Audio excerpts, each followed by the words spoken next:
Ciao a tutti, and welcome to...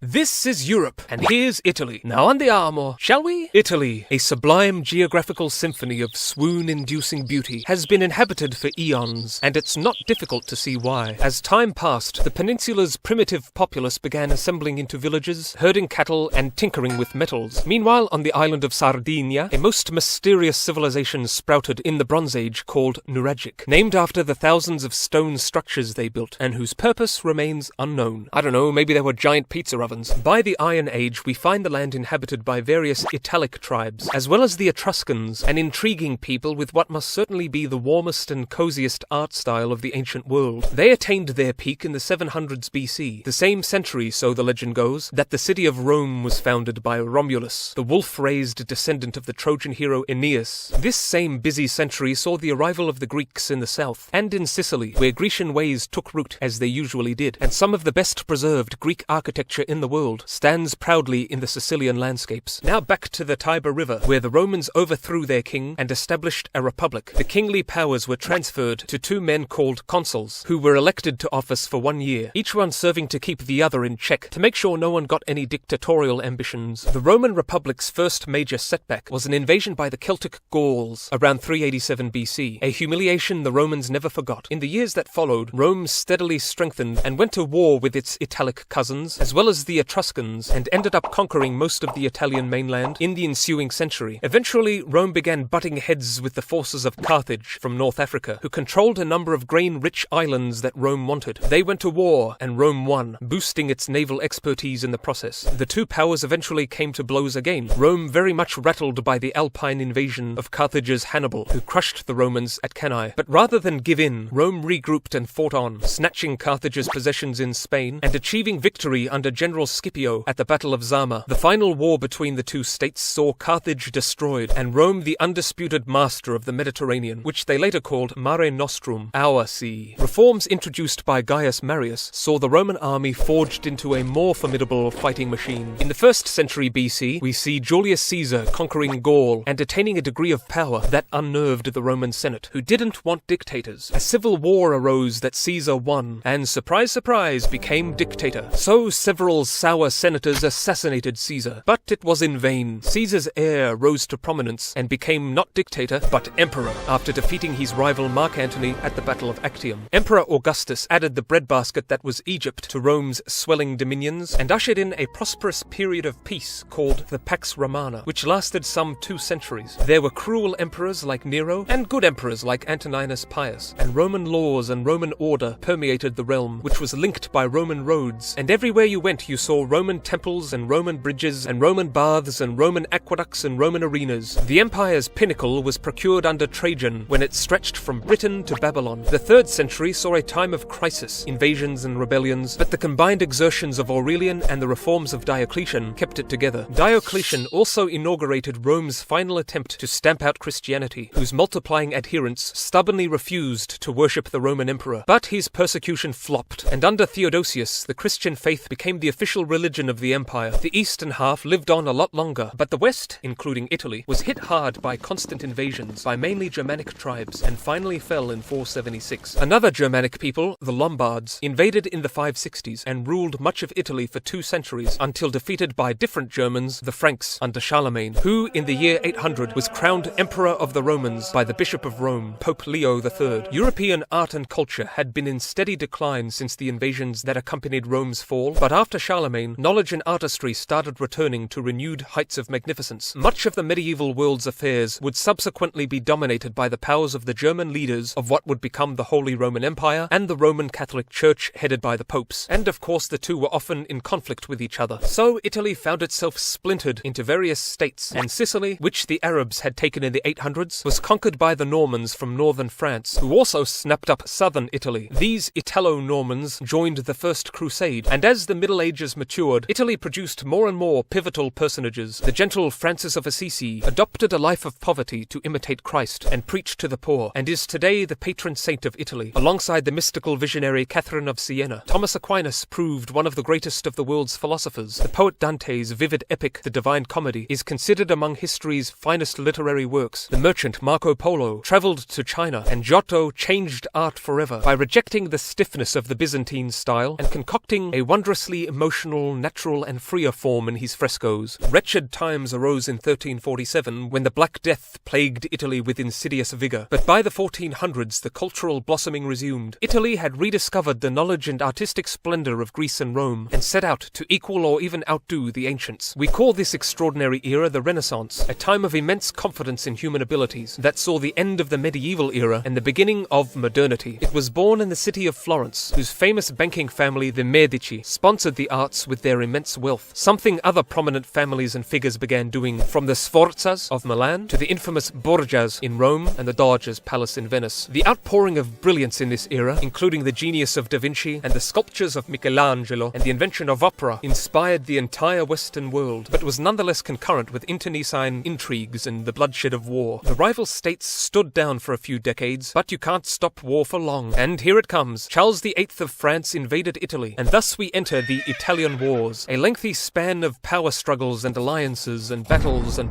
that ended with Italy roughly split between Spanish rule in the south and Austrian rule in the north, with the Papal States in the middle and Venice staying Venetian. Venezia played a prominent part in vanquishing the Turks at the Battle of Lepanto in 1571. So Italy continued largely under foreign influence, and further foreign influence from top to toe when Napoleon stepped on stage and made it part of his French Empire. After Napoleon, a popular movement arose, Risorgimento, seeking the unification of Italy into a single state. It was championed by two men, both called Giuseppe: Mazzini, the journalist activist, and Garibaldi, the general. The royal house of Sardinia also sought Italian unity, but as a monarchy, not a republic. In 1848, this kingdom and a host of other Italian volunteers rebelled against Austrian rule, but were unsuccessful. On behalf of the Sardinian royals, the statesman Camillo Benso, Count of Cavour, managed to secure the support of France, and things went a lot better in Italy's second stab at independence. Garibaldi realized unity would be most practically achieved via the monarchy, and he set out and energetically and effectively brought Sicily and the south into the unified fold. The war ended with most of Italy free from foreign rule and unified under King Victor Emmanuel in 1861. They followed this win with another win, in which they gained Venetia, because you just know Italy wouldn't feel right without those gondolas, and finally added the Papal States and Rome itself in 1870, which naturally became the capital. But Italy couldn't just sit back and celebrate. Fiercely independent and culturally distinct regions were now smushed together in a jumble of socio-political, economic conundrums. The north of Italy continued industrializing with alacrity, while the less developed south stuck to its old rural ways, and many decided to abandon their unpalatable poverty and emigrate, most of them going to the United States, Argentina or Brazil. Italy also decided to emulate other European powers and go colonial mode, and in 1908 Italy suffered the worst earthquake in European history. Italy fought hard for the Allies in World War I, having been promised substantial lands as a reward, and triumphed at last at Vittorio Veneto. But Italy did not receive many of the places promised, and this mutilated victory became something of a rallying cry of a certain ultra-nationalist, zealous political faction called the Fascists, led by Benito Mussolini, who after a march on Rome in 1922 was appointed Prime Minister. Bit by bit, Benito brought the nation under his tyrannical power as he fostered pretensions of recreating the Roman Empire. Mussolini hurled Italy into World War II on the side of Germany and Japan. While the Italians had early success in Somaliland against the British, things quickly went bad, catastrophic in fact, and Italy was defeated. In 1945, Mussolini and his mistress Clara were executed and then hung upside down by an angry mob. The year after saw the country become a republic, and the king went into exile and the Italian Empire disintegrated. Italy was in very bad shape after the war, but the United States Marshall Plan helped the country get back on its feet, or foot I should say, as the country is basically a big boot. Italy became a founding member of the future EU, and speedily set about modernizing and industrializing, and enjoyed a period of strong economic growth. These years of gold transmuted into years of lead, a time of both left-wing and right-wing terrorism. The 21st century saw Italy hit with various misfortunes, from the Great Recession to the migrant crisis. What awaits Italy, I can't say. From Caligula to COVID, this country has certainly had its share of calamities, and despite its current quandaries, Italy today has one of the world's largest economies, a very high level of human development, high quality of life, and high life expectancy. expectancy, and the accomplishments of the Italians are nothing short of extraordinary. Almost all the greatest artists have been Italian, and let's not forget their superlative scientists, remarkable writers, sensational sports people, musical marvels, fabulous fashion designers, architectural awesomeness, and cinematic splendors, and then there's that delicious food. Mamma mia. Speaking of food, that reminds me of a story about the composer Puccini, who would send a panettone cake to his friends every Christmas, but one year accidentally sent one to the composer Toscanini, whom he was not on good terms with. Puccini sent a message to him saying, "Panettone sent by mistake." Toscanini sent a message back saying, "Panettone eaten by mistake." Anyway, that's it for Italy, and that's all from me for now. Bye-bye!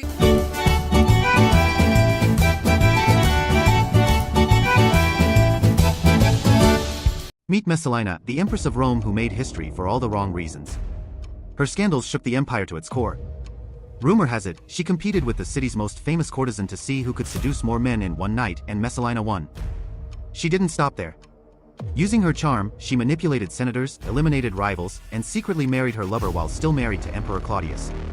That's right, an empress committing treason. When Claudius found out, the entire empire watched as Messalina's world crumbled. She fled, begging for mercy, but there was none to be found. Messalina's life ended in tragedy, but her legacy? It lives on as one of the most scandalous stories in Roman history. Was she a villain, or just a victim of her ambition? Let us know your thoughts in the comments. मिलने के बाद भी इधर क्यों आ रहे तुम? हिंदुस्तान में हमारी तकलीफें क्यों बढ़ा रहे? क्यों? वो तो राहुल गांधी ने कह दिया कि बांग्लादेश को बनाने में हमारी मां ने हमारे बाप ने ये कल का पोपट क्रेडिट लिया ना हमने, ठीक किया ना, बांग्लादेश बनाया तो इंदिरा गांधी ने ना, ये बात सच है ना? सोनिया गांधी ने नहीं, इंदिरा गांधी ने। हाँ, तो राहुल तो जो है तो उनका पोता ही हुआ ना। वो मुजीबुर रहमान थे उस वक्त, बड़ा अच्छा आदमी, जिसकी अभी वो लड़की है, अच्छा आदमी, उसका खून हो गया, मारा गया। तो इंदिरा गांधी और तो ये आदमी देखकर हमको पाकिस्तान को सबक सिखाना था, इसलिए हमने बांग्लादेश सेपरेट किया। अभी वो भी पाकिस्तान के बाप बन गए तो हम क्या करें? आप हैं, लेकिन सोशल मीडिया पर बाला साहब ठाकरे वायरल हो रहे हैं। आप उनका ये बयान सुनिए। शिवसेना की कांग्रेस नहीं होना दूंगा, नहीं, कभी नहीं। और मुझे जब ये मालूम होगा कि हो रही है तो I will close my shop. अलग हो जाएंगे, अलग हो जाएंगे, अलग नहीं चाहिए। लेकिन सीएम बनने की इच्छा की वजह से उद्धव ठाकरे कांग्रेस के इशारों पर नाच रहे हैं, राहुल गांधी के साथ बैठे हैं और इतना ही नहीं, शरद पवार के इशारों पर भी नाच रहे हैं। आज शिवसेना की वो हालत हो चुकी है कि खुद महाराष्ट्र के लोग शिवसेना के दो हिस्से होने के बाद शिंदे गुट के साथ दिखाई दे रहे हैं। एक वक्त था कि बाला साहब ठाकरे ने जिसको चाहा उसको सीएम बना दिया, लेकिन आज खुद का बेटा सीएम बनने के लिए तरस रहा है। Somebody, that's a message. Also sending a message, killing somebody,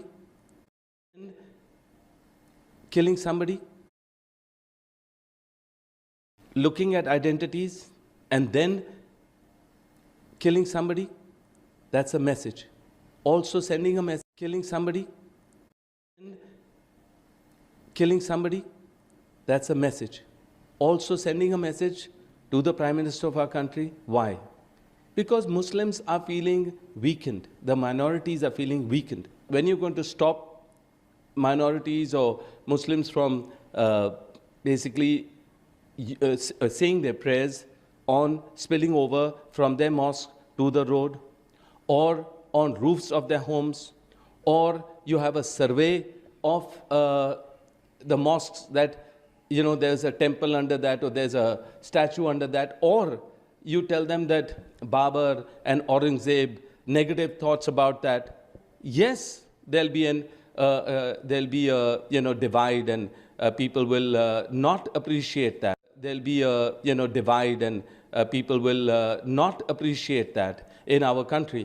This is the most shameful, atrocious utterance done by the Congress party, by Robert Vadra, at the behest of Sonia Gandhi and Rahul Gandhi, in a sense to defend the Pakistani terrorists, to give them a clean sheet, to whitewash this crime of Islamic jihad, and to blame Hindus and to justify the terror. And the totally condemnable statement coming from Mr. Robert Vadra. What kind of sensitivity towards the victims of this dastardly terrorist attack? On the one hand, the Congress party's national president holds a press conference to say that they are with the government. On the other hand, Mr. Vadra, who's from the Nehru Gandhi family, is coming out with such a statement, trying to do not only this dirty level politics, but at the same time speaking the language that we often hear from terrorists, giving a justification for the attack.